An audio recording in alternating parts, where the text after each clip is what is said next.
Como ya hemos venido trabajando en las últimas clases, nosotros pensamos esta capacitación como si fuera un camino en el cual tenemos un origen, que es el régimen heterosis normativo, que nos impone reglas muy claras y estrictas acerca de lo que no podemos hacer, acerca de lo que está prohibido, y que es, dentro de lo que es el régimen heteronormativo es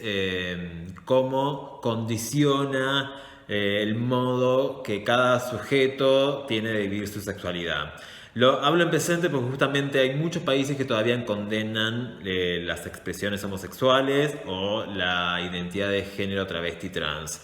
De hecho, gran parte del mundo occidental cuenta con leyes igualitarias que están avanzadas para la sociedad, como es nuestro país, pero en muchos países, particularmente del Medio Oriente y del continente africano, estos países no cuentan con ningún tipo de legislación y en muchos casos incluso la homosexualidad está penada con la pena de muerte. Por lo cual me parece importante justamente ver cómo se ha pasado de pensar o cómo nosotros estamos empezando a pasar de pensar el régimen heterosis normativo a un cambio de paradigma basado en la construcción social de algunas estructuras pensadas como naturales, como es la cadena sexo-género-deseo, que hemos detallado en la clase pasada, y cómo llegamos a este último eslabón, a esta última parte del trayecto, que es el paradigma igualitario basado en los derechos humanos. Para ello me parece que es muy importante tomar esta última clase de legislación igualitaria haciendo un raconto sobre en dónde está basado este paradigma igualitario, cuáles fueron los próceres de nuestra historia LGBT, tanto a nivel mundial como a nivel nacional. Con respecto a lo que es la historia del movimiento LGBT alrededor del mundo, me gustaría contarles que a principios del siglo XX hubo distintos movimientos de teóricos, particularmente psiquiatras, en Alemania, en Francia, en Inglaterra. Hubo pequeños esbozos de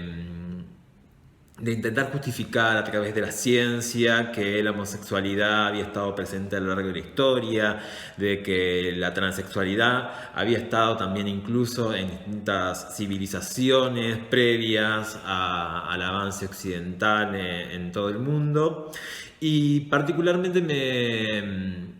me gustaría contarles cómo estos tipos de movimientos no tuvieron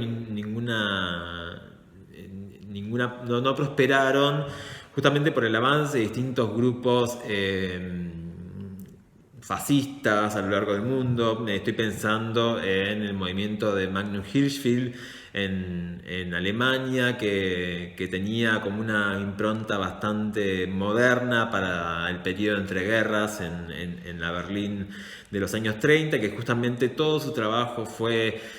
quemado por la juventud nazi que empezaba a proliferar en esa época. En los años 50, justamente en Estados Unidos, había aparecido un grupo homófilo, perdón, que se llamaba la Mattachine Society, y que justamente lo que intentaba hacer la Mattachine Society era intentar demostrar la adaptabilidad a los sistemas sociales que circundaban en ese momento. Lo que hacía la Mattachine Society era intentar explicar a través de panfletos y comunicados cómo los homosexuales eran iguales al resto de la gente, cómo podían formar parejas, cómo podían tener una familia, cómo podían incluso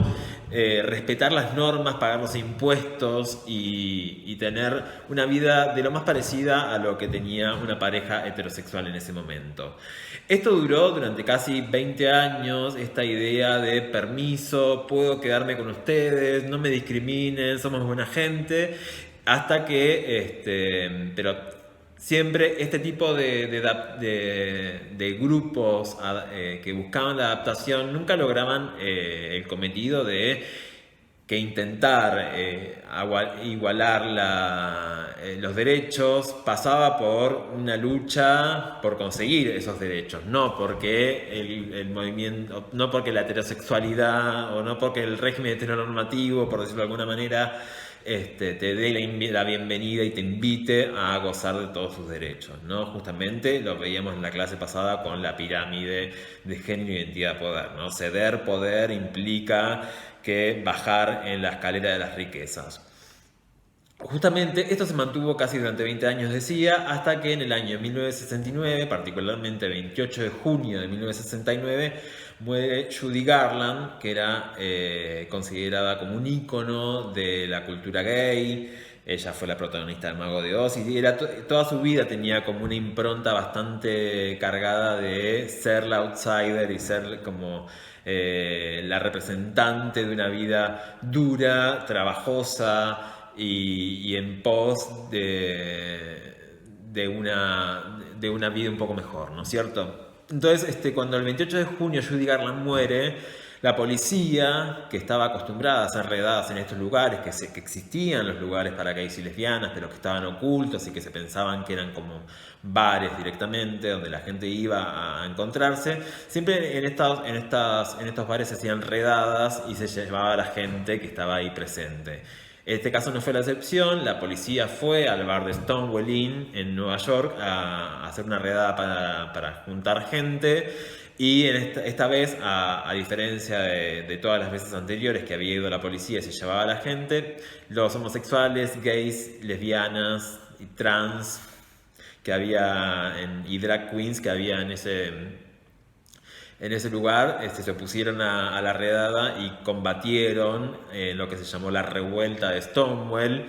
Se opusieron a la policía y los combatieron con palos y con piedrazos.